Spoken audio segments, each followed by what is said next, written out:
Are you ready? Let's go. Ready? Ready. Yeah, ready when you are. Okay, you ready? Yep. Okay, you ready? I'm ready. Holden Shepherd, Heidi Anderson, Jan Latta, Alison Patterson, welcome to my little show. Why do you call it a little chat show? Jan Nichols, Sam Eichen, Annabelle Smith, Donna Mazza, Rebecca Watson, Jonelle Fraser, Tracy Jacobson, Adam Wallace, Monique Mulligan, Matt Glover, Karen Young. I don't even know where I'm going with this. Welcome to my show.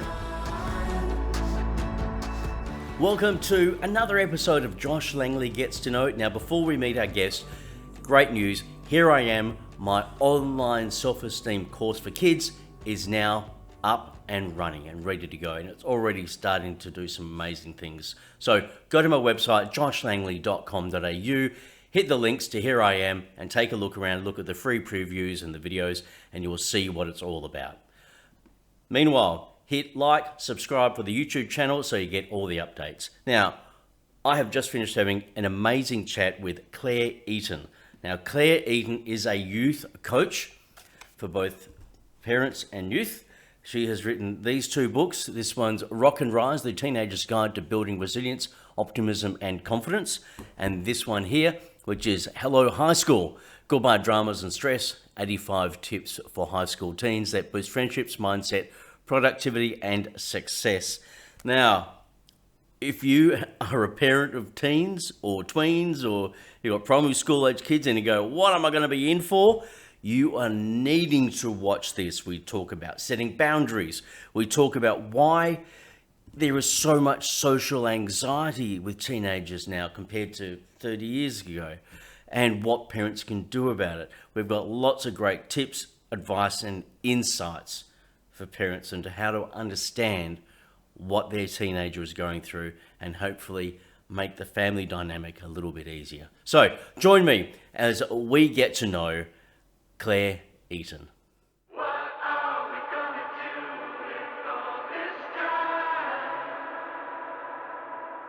Claire Eaton, thank you so much for coming on my show. How are you going?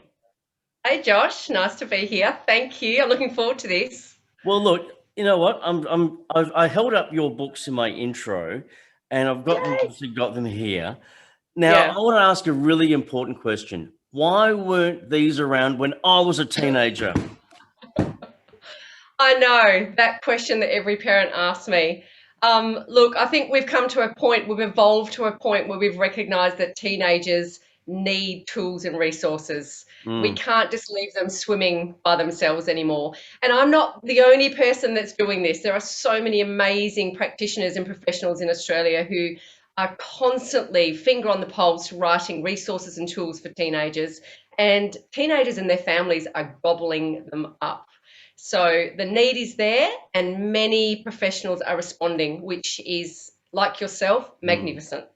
So I want to ask though, how did us as teenagers survive then if we didn't have these tools and these things, resources? I mean, I suppose I can answer my own question because I only barely scraped through my teens alive. So it's like, okay, if I had the resources, yay, we're here. we're here. So that's one thing to celebrate.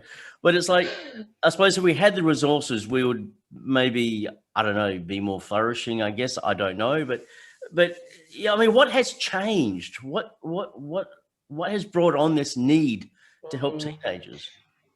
I think the way we do life has changed a lot. The way families operate, how we live, how we've moved beyond living in a community and a sort of a really collective family approach. Things have changed, and that's not to say it's not better or worse or good or bad. There's just been significant change. And the word simple pops into my mind a lot. I've just turned 50 and I think back to my teenage years, and my recollections of them is that it was simple.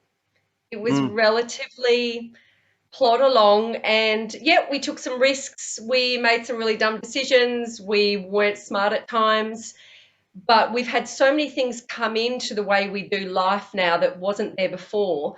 And the adolescent brain is not ready for it. It's not ready to process the barrage of information and the way the brain is exposed to visual stimulus, auditory stimulus, And text. everything's still evolving, growing, and you got hormones racing through. I mean, I agree with you. I turn 50 next year, so Oh, welcome to the club. It is great. I'm looking forward to it. I'm going to run away to Greece, hopefully, if the border restrictions are open COVID by sorts then. itself out. Yeah. But it is like, it was a much simpler time then. I hate to say it because I sound like an old person, but when you It think was. about it, because we're Gen X, and Gen X is this, we have a reputation of, we're just fended for ourselves. We came home from school, the house was usually unlocked, just walk in the Yeah. house, feed yourself. Your parents came home, mind you, they may have been both working, but they come home, and you didn't Yeah. get distracted by social media. Maybe the phone would ring and you drag the phone into your bedroom and chat for 3 hours until your mother said, "Get off the phone, I want to call your grandma," Enough. or something like that. And it was like, and that was Yeah. almost as complicated as it really got. But I like the point you're making, that life has just gotten so, I suppose the word is complicated, I guess, or Yeah. it's There's it's many just levels and evolved. layers to it. Yeah. Yeah, and physiology wise, we're just not, the kids aren't wired to keep up as fast as it's changing. And Well, one no, thing I else mean, you when we mentioned, look at a teenage brain development, an adolescent's brain still starts its significant change period at roughly 11. It did that 20 years ago and 30 years ago. However, what they're seeing at that age is, it's clear their brains are not ready for it. Therefore, their thinking is not up to standard, or up to the space it needs to be in to cope in a healthy way. And therefore, the ripple effect, their emotions, their feelings, and the behaviours that come as a result of that are really unsettling for them. So I yep. think they find it kind of tough. And then, of course, you've got the parents who are saying, I don't know what to do. I'm stuck. I don't know how to support this 13-year-old, or what do I suggest to this 16-year-old, male or female? Do you think the kids know that they're not coping, or they're overwhelmed? Do you think they realize that, or it's just, it's too late and suddenly there's something's gone wrong? So I think there's two parts to this question. That is, many of them don't, they know what they're feeling isn't great, but they are often unable to put a title on it. And labeling emotions is one of the massive, most important self-regulation skills. You know this, being able to Identify, stamp a name word it. on it. Yep. Yeah, this is fear, this is overwhelm, this is stress. But from my experience working with young people is that they go from zero to out of control so quickly, they feel like it's happening to them and they're out of control. So when I work with young people from a coaching perspective, they'll describe all the physical symptoms to me, but there's that lack of understanding of how they got to the physical symptoms. Yep. And of course, for a young person who's 14 or 17, and their heart's going like the clappers, and they're hot, and their mouth is dry, and their stomach is aching, and they're shaking, they're really confused by that. So They I haven't think they when haven't we put ask, two and together what's led up to that. exactly. So when we ask, do you think they're aware? When they know how to be aware, they're highly aware. And that's the key, is especially in the book Rock and Rise that I've written, it's teaching them how to be aware, to notice what quality or level of thinking has taken them to this space and sent them down this rabbit hole. So awareness, awareness. I know, but that leads me to the other side of that. It's all well and good to teach and to teach the kids to be self-aware. What about the parents? How self-aware are the parents? I actually think that parents are on this beautiful train of learning really, really quickly. Why? Because they have to be. Yep. From my experience, I think there's a lot of parents who are just sponges for knowledge of how they can better understand themselves, and then also how they can support their young people. But it's one heck of a ride. It's really, it's tough, and I think that's why we have to be giving so much support to teenagers, but then also support to parents, so that we create this little triangle of learning and trust and communication. And I think that's where we get the most significant change. Okay, I like that. I like that. It's almost like we're all learning together and we all help each other at this through this whole process. Because when you think about it, even as adults, how often do you see levels of anxiety in adults and feelings of overwhelm and just going, this is way too much. Even Yeah, if it's just the way society's going, the social media expectations that you put on us, and then you as you said, then you bundle that into a 14-year-old who's way less likely to cope with that, let alone an adult. And yeah, there's no strategies in that. And so I really like the absolutely. idea it's so that society has changed so much that Mm, there is now a vacuum of assistance and help. And I think a mm. lack of understanding, because now I think people look at kids and go, oh, look at them just on the tablet, and they're all just going mad, which I think doesn't help the case, really, does it? No, but what I've seen, which is a really positive shift, is that schools are taking. I think schools are already doing an amazing job, really riding this system that's caught them by surprise in many ways. But what I love to see about schools is that they are, for example, they will invite me in to do education um, events with the kids, but then in the evening they invite the parents. Ah, So brilliant. both teenagers, Mm. this is high school mainly that I'm speaking here, teenagers are hearing the message during the day, and they're not just leaving and it floating off and, oh, we had a speaker come in today, but the parents and grandparents and carers, whoever's involved in that young person's life is often invited to come in for an evening session, which means they get home and they've both heard the same message, which that is a layered effect Yeah. that is kind of unbeatable. It is brilliant. So hats off to schools that are doing that because it really makes a massive difference. Yeah, it's sort of getting Mm. it at both ends, which is fantastic. Now you put up Yeah, on Facebook on your author page, on your page, that yeah. it was regarding social anxiety and about a girl who even couldn't go out in trouble in public Oh, just to yes. order a burger or something like that. Mm, How widespread is the social anxiety that kids are mm. feeling? I wish I could say it's not, but from my experience, it feels like it's increasing Mm, really quickly.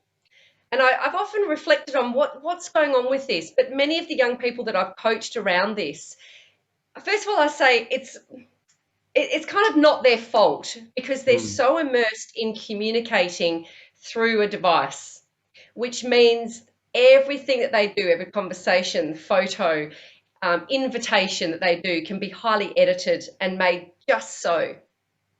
So mm, it takes out a lot of that anxiety of if I invite that person face to face, will they say no? Because you've got that safety of that little wall of I'll just send an invite and I'll wait to see if I've been left on red or whatever it is. But what I'm noticing is that when young people are faced with just doing really simple, which I shouldn't undermine it, but as far as I'm concerned, simple stuff, just mm, ordering a hot chocolate, mm, um, going up and buying, a ticket to get into the basketball stadium, their local club, is that there's a huge amount of fear and anxiety around that to the point where young people are not going, or they've developed really clever strategies where their friends do it all for them or their parents. So very codependent. I need to go mm. with a friend so my friend can buy the ticket, order the drink, whatever it is. So it's increasing and I just don't think it's great. Is there something that a parent can do, or how would they have that conversation with a child that they think is really anxious about that interaction? Yeah. So, one strategy that I talk about a lot when I talk about social anxiety is the first one is keeping things in perspective. And one way we can do that is separating the facts from the stories that we tell ourselves about the thing. We are So, so good at telling stories about so things. good at telling. So, we're always telling young people, be creative, tell stories, go wild, but not in this instance, just way back there.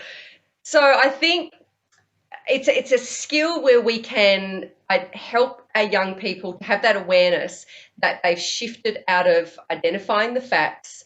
I'm walking up to a counter and I'm ordering a hot chocolate from that lady called Sarah, and then I step back and I wait for them to call my name. There's the facts. But then the little stories come in of, if I go up and I don't speak clearly enough and she says pardon 3 times and then my face becomes really bright red and then my order is wrong and she doesn't understand what my name is and I have to repeat it again and again. And then my friends are looking at me and there's a delay and we're all waiting. Whoa, we have completely lost fact and we've gone story. So we know that when we go to story, the brain responds and the brain will think, I detect a threat here. And out come the big chemicals, the adrenaline, the cortisol, which gives, you know this, and a lot of people know this, is that as soon as we have those unhelpful thoughts, which is what they are, not good nor bad, just unhelpful, not really helping us order that hot chocolate, is that our brain releases adrenaline and cortisol, which is designed to protect us and keep us safe. And when it's present, it has physical manifestations. Our gut churns and our heart goes like the clappers and our shoulders are tight and we get teary. So and that can happen in a matter of 10 seconds? So parents that learn this ability to help their teenagers have the self-awareness. So where are your thoughts going right now? Have you slid out of facts into story? Because if you've slid into story, down the slide you go. Unless, of course, the story is helpful. Yeah. Then we're not dealing with anxiety and overwhelm and stress and I can't do this. Well, I suppose one of the key things I think you just said is actually instigating a conversation and asking those questions. So we all know what it's like when you sit inside your own anxiety and you keep telling yourself that story and you don't even verbalize any aspect of it, then that just compounds it, gets it worse and stuff like that. But even just having a parent, are you sticking to the facts? What's going on? What's happening? And inviting that conversation, that can be just the smallest thing that they could do, isn't it? And often having that conversation, perhaps not when we can feel the melting down occurring, because at that point you're dealing with an overstimulated brain. You're going to get brick walls left, right, and centre. So often it's the aftermath of the agony that, and of course, whatever we practice, we increase our chances of getting good at. So we can practice sticking to the facts, helping the story fall in our favour, and ordering the hot chocolate. And we repeat, and we get good at it, and it's comfortable, and it feels safe. Our brain doesn't overreact. Or we can get really good at doing the other one, which, of course, helps us stay at home, not get involved, not say yes, not do those little simple things that teenagers shouldn't miss out on. It's such a small time in their life, really, when you think about it. That 12, 13 through to 18-ish. It's such a small chunk of their life. And from my perspective, I think, I just want to see you all loving this, or just getting as much as you can out of it, not being prisoned to it. Yeah, and that I suppose that's the sad thing, because the amount of anxiety that is out there with kids at the moment is just look, it's rife through the general population anyway. But with kids, as I said, they should be out, enjoying that period of time where, not being happy, doing their thing, and riding the bumps. We're not asking for super smooth. No, because you want them to be experimenting in a very gentle, safe way. Yes. But just living life but with society, it's such a rapid upshift, trying to keep up with that, and then for parents trying to adapt and change, and because I just know that a lot of parents are at their wits' end about. Yes. You would see that in your practice. You would know what exactly that's about. So I was going to say boundaries. This is one of the things that I hear commonly about from mainly older people saying kids don't have boundaries, and then they point fingers at parents, going, "Parents, you're not putting boundaries on. You're not boundarying them. Boundarying, yes, that's boundary those children. Because you want to be their friend, not their parent. And it's like, no, you're not helping the situation. So how do boundaries work? Let's explore that. Yeah. How do boundaries work? Well, Straight up, I think it's great when teenagers understand that boundaries are personal and actually for their own benefit. I think sometimes, somewhere in the mix, we may have got a little bit confused and we're talking to teenagers about setting boundaries to kind of hold other people or maybe control other people or manage. So when there's a friendship issue or there's something going on at school, we'll set a boundary with that person. So it's almost, and you can see just by the way I use my hand, when we think it like that, it's almost like we want to monitor and manage that person. Whereas whenever I speak in schools and I'm coaching as well, I say we need to set boundaries for ourselves. And the boundaries are the things, the kind of the soft rules or the soft needs that we need to function well. So if I need to be spoken to in a certain way, that's really clear for me, regardless of whether it's someone in my maths class or it's someone that I play basketball with. This is a boundary that I honour and need kind of daily to function well.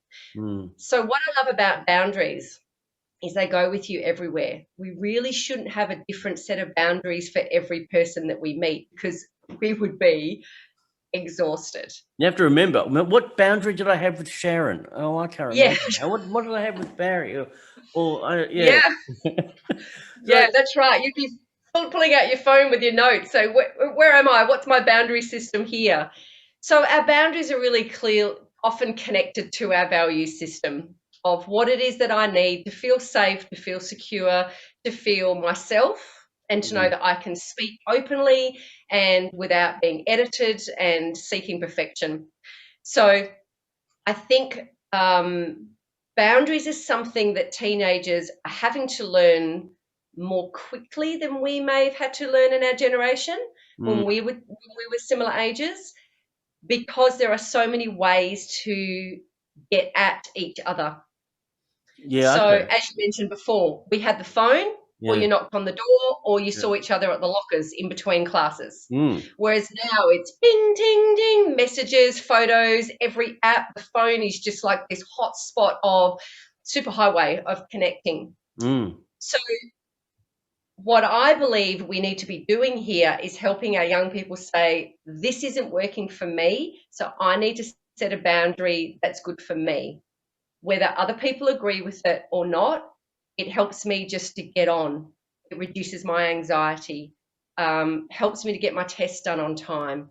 So boundaries is so where it's at in helping our teenagers self-regulate and manage these peaks and troughs. So Really how would you then, because that leads on to another question, which is a friend of mine said that her daughter has all the apps under the sun, or I can't even remember what they are, but she said my daughter's phone, it's constantly binging, dinging, vibrating, and even her daughter just goes, "Oh no, stay away," and doesn't want to pick up the phone for a while. But it's a constant barrage, and I think what you're trying to say is put boundaries in place of what's expected for you.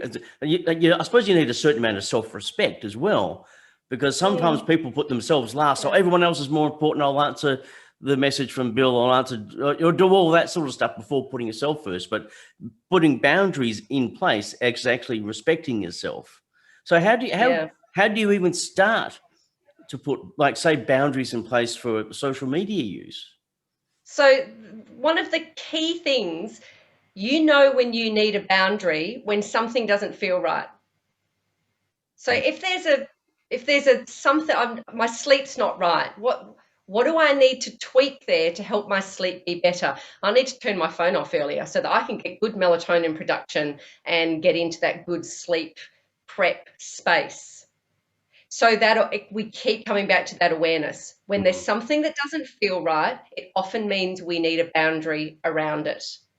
And that the thing that we're also talking about here is a teenager's innate need to fit in and belong and to be part of everything.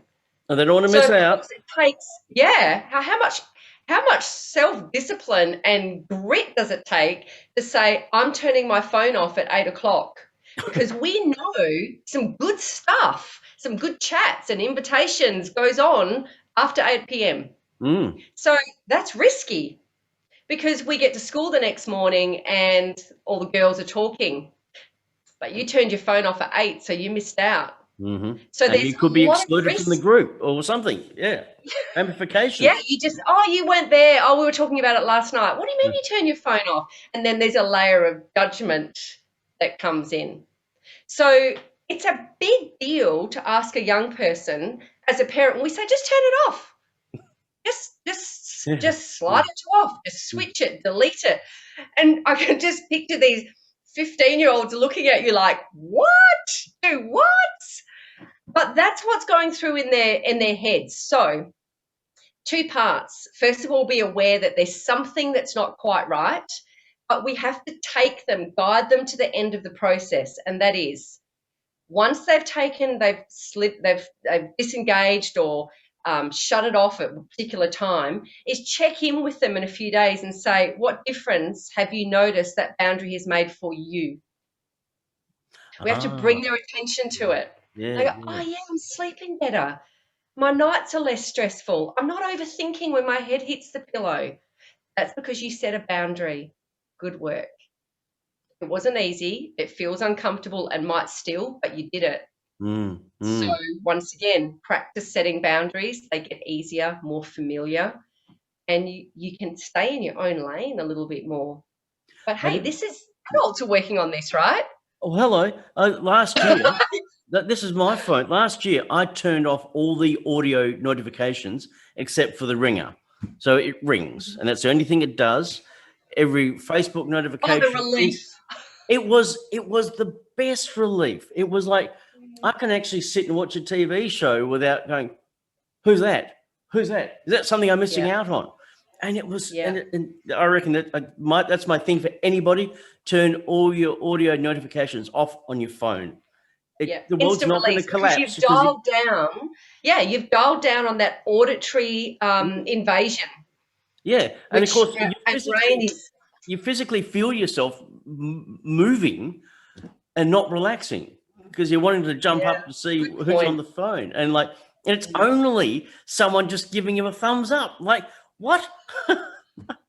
Yeah, I stopped watching Outlander for that. Exactly. So I know what the benefit boundaries can be, but obviously it's that how to have it with your 14 or 15-year-old is that starting with that conversation and getting them to notice. Yeah, and then coming in the other end and noticing the effects of their choice, change, and behavior. They did it. They owned it. And that's a pretty good feeling. You get a great dopamine hit when you recognize that you've put something in place, you've given it a go, and you've seen a bit of change. That is a really good, empowering feeling. Great confidence booster right there. Yep, I totally agree with that. What about bouncing back from disappointment? What about the resilience in kids? I mean, I've again heard a lot of people say, especially I find with a lot of younger kids, they awfulize over things so much more than the old days. I hate to say that, but it is this overwhelm of these thoughts. I'm so bad, and it's so hard for them to put that in perspective. Are you finding that in a big way with teenagers? Yes, I wish I didn't have to say yes, but yes. But I will say that I feel there's a bit of a shift. If you'd asked me that question maybe 2 years ago, I would have said yes, and it feels stuck. Whereas now I'm saying yes, but it feels like our teenagers are developing that sense of awareness that they can recognize where their thinking is at. And it's something I always say is we need to be helping our teenagers learn how to think, not what to think. So that ability, that self-awareness that they can notice if their thoughts are up or down, something I talk about in Rock and Rise, the resilience, optimism, and confidence is the line, and helping teenagers recognize, are my thoughts above the line at the moment, lighter, brighter, easier, just more, I don't know, buoyant, or are they below the line, heavier, slower, darker, just more hard work? And that awareness is, I think, one of the first steps, and them having the power to make the choice. I've noticed where they are. Do I want them to stay there, or do I want them to shift? And that's a really lovely conversation that we can have with our young people. Are your thoughts slower, heavier, lower? If they are, do you want them to stay there? And very rarely do we hear young people that say, yeah, loving this feeling. I'm awesome. so emo. Yeah, this is the best. Yeah. So once again, awareness. Where is my thinking? Because we know that when our thoughts are lower, slower, heavier, then our feelings will tap onto that, our emotions, we don't lift up the blind, we keep the curtains shut, we listen to different music, we choose different foods, our messages have a different vibe, we watch different movies. So the ripple effect of those good quality thinking, of that good quality thinking, is very subtle yet incredibly impacting. I look, I can't agree with you more. Just that simple invitation to notice what your thoughts are. Because I know that most people, even adults, have got no idea what they're thinking. They just go babble away to their heads. But if you've got a 14-year-old and you say, what are the thoughts you've got? And how are those thoughts making you feel? And that mind-body connection thing. And that is so powerful, because that's a skill they can then carry through the rest of their life. Wonderful. And that's that metacognition, isn't it? Thinking about what you're thinking about. And it's different from overthinking. It's just kind of going, oh, what's this thought? How's this helping me turn up my maths test today? Yeah, the observer thing. Can you observe what you're thinking? Yeah, okay. How's that making you feel? Absolutely. Yeah, not too. And what I love about this, it's taking out the judgment. Yeah. Because we're normalizing that we all have moments in our morning, our day, and our week where we feel blah. And we're not trying to eradicate that. We're just trying to lessen the lower times and increase the higher times. That's all we're trying to do. We're not trying to create this perfect system of I'm happy every single day. So words that I use very, very sparingly is happy, sad, positive, negative, good and bad. Yeah, good. I just think we, as humans, we have got so many more amazing words in our vocabulary that can describe what's going on here and in our gut as well. We can go much further than that, much further. I'm going to ask you now, I think this is a common thing for teenagers throughout evolution, throughout time memorial, when the teenager gets to that age, or they could even be preteens, and they just don't do anything you ask them to. They are so oppositional. They are so defiant. They say, no, no, no. And then they just laugh at you and they walk off to their bedroom. And what happens? How do you, as a parent, I don't have kids, but that would drive me spare. What do you do? Yeah, it does. It does drive parents absolutely nuts. Absolutely.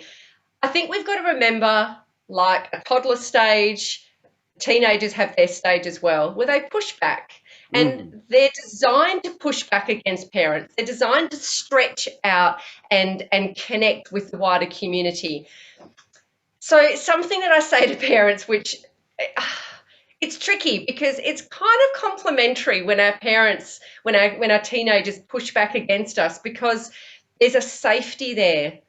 There's a security there that they can test boundaries. I'm not saying it feels amazing, because it often doesn't, but there's a safety there when our kids are pushing back. And when I hear parents say, "Oh, at school my kids are just they're just amazing," and they come home and they're rat bags. Yeah, and that to me signifies that they have held it together for 8 hours. They've held it together in their group with their desk partner, going from class to class throughout high school, sitting in assemblies for an hour and a half, cross-legged on the floor when you're 6'2" and in year 11. So all of this takes so much energy to hold these young people in this controlled state. So first of all, I say, take my hat off to those young people that are able to do that, because that takes a lot of effort and real strong energy. They get home and woo, freedom. So one of the first things I would encourage parents to do is allow that space. That's why sport and exercise is so good. And it doesn't necessarily have to be sport, just moving, finding a thing that you like to do that moves. That gives those exit points for all those chemicals that have built up during the day, the adrenaline and the cortisol. So coming home, going for a run, playing with the dog, rolling on the trampoline or with the dog, jumping in the pool, all of these things give release points for that hepped up energy. So I think from a parent perspective, without going into kind of the discipline side of families too much, because, wow, every family is so different. The way they run their ship is just so different from the family next door. But I really think we need to give our kids credit for there's a lot of pressure isn't the word I'm looking for. There's a lot of expectation to hold it together for 8 hours at school every day. Yeah. So that freedom to belt around and just eat and play music and just release is so important after school and weekends. Really important. Yep. I've read something similar, and it's like once you put it in that perspective, the expectation you have as the parent can drop away. You go, oh, now I know what it is. I can just allow that to happen in the controlled way and not get so upset about it. So I can release a bit of my own tension and go, okay, right, let them get it out of their system. They'll come back, that sort of thing. And I would add to that there's nothing wrong with having a conversation and highlighting. You're at school, you're in this bubble. You get home, you need space. I still need you to create your space showing respect, showing kindness to our family. So we have that conversation that it doesn't mean you come home and you treat everyone badly. It means you come home and you've got permission, giving yourself permission to regulate, but let's look after each other at the same time. And I think for parents, we can often see what is it we need after a big day at work. We actually need a bit of freedom. Just give me 10 minutes to sit on the couch and just. So often what we know we need ourselves, kids probably need that times 10. That's a really good way of looking at it. That's a brilliant way of looking at it. Now, before we wrap things up, Claire, because we could talk for hours about this, what is one thing, what's the shining light, this one great positive that you see with kids now going into the future? What's one thing that lights you up about kids? There's probably a few, but the one that's really pinging is they are so curious. Their entrepreneurial little brains leave me in awe. And I believe that watching young people investigate and explore and think way outside the box, that freedom and resistance to conform is, it's magnificent. Watching them create ideas and see what's possible from an entrepreneurial perspective it's really, really beautiful. That is good to see. So some teenagers that I coach, I say to them, I just can't wait to see what you're doing in 15 years' time, because there's so much spark and energy in their ideas. It's like they're little meerkats just on the lookout for opportunity. Just that is a major difference from, say, 30 years ago. Beautiful. That is good, because that's what kids are going to need, curiosity, more than anything, because AI is going to take over and automation is going to take over everything anyway. So kids are going to need that curiosity and need that all those social skills, the soft skills like empathy, creativity, resilience to thrive. And curiosity is the one thing that computers cannot replicate yet. Absolutely. And it goes with you 24/7. Wherever you are, you've got that attitude of curiosity you can bring to. It's really magnificent. That's brilliant. Claire, thank you so much for spending time with me. And look, if people want to get in contact with you, they want to arrange a meeting or they want to do anything, come to one of your talks, because you're doing talks everywhere and you're online. You're all over the place, Claire. So where can people get in contact? So the best place is just go straight to my website, claireeaton.com.au. I'll put it here. Yep. And another great way is communicating with the key people in your school, whether it's student services teams, pastoral care, groups, to let them know that it's great to have this information shared with our young people. And of course, the two books that I've written, Rock and Rise and Hello High School, are both on my website. So they're good to go. And both written for teenagers as well. Parents read them too, but they're written in teen speak, which, yay, I love books written for teenagers to pick up and get the tools and strategies they need. I found it was at my reading level, so it's great. Perfect. Mine too. I wrote it. Mine too. Look, Claire, thank you so much, and good luck with everything. And I love the great work that you're doing. You're helping so many people. Thank you. Awesome. So great to talk with you. This was really important work we're all doing, so I appreciate it. Thank you. Thanks, Claire. What are we gonna do with all this time?